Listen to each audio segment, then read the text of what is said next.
vois, par exemple, récemment, je discutais, j'ai posé des questions à mes pros terrain. Je leur ai posé justement, pour vous, c'est quoi le bien-être sur le terrain quand vous cherchez un boulot, qu'est-ce que vous recherchez en premier, etc.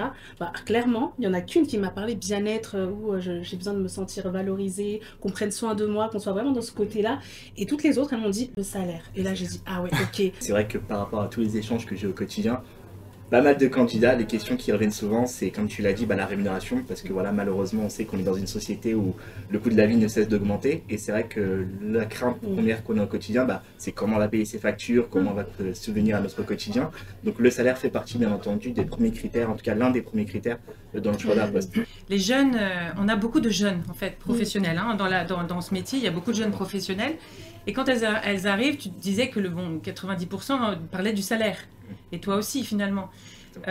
En même temps, elles n'ont aucun problème de santé quand elles arrivent. Et donc, elles ont mal nulle part. Donc, elles ne vont pas te réclamer du matériel. Celles qui vont te réclamer du matériel, c'est celles qui ont déjà un début de douleur. Aux épaules, aux genoux, au dos. Et en fait, les jeunes, elles ne réclameront pas ce matériel-là, parce qu'elles sont d'abord dans le besoin de la rémunération, parce que justement, elles sont jeunes, elles commencent leur vie, elles ont besoin de plus d'argent. On va y penser quand on commence à avoir des problèmes. Et c'est presque trop tard pour moi.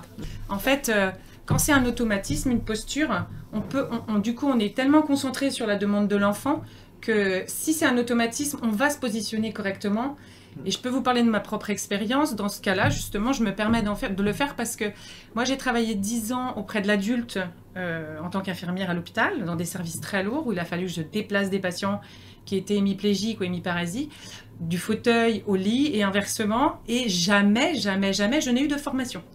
Et c'est quand même dingue. Et tu as fait avec ce on peut se dire quand même que nous, qui sommes là à porter les patients, on n'a jamais eu de formation au cours de nos études. Donc, au bout de 10 ans, j'ai eu mal au dos. Voilà. Et j'arrive en crèche avec mon mal de dos. Une barre là, bien lombaire, là, bien l'installer. Tous les matins, j'ai mal au dos, mes muscles se réchauffent, hop, le mal de dos passe. Et le lendemain matin, j'ai mal au dos, rebelote.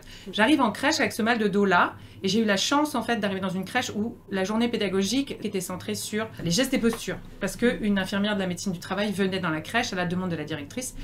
Et donc, on a fait toute une formation. Et j'ai fait, waouh, mais si ça me permet de plus avoir mal au dos, en fait, je vais l'appliquer. Donc j'ai appliqué, mais parce que j'étais motivée et j'avais déjà des douleurs.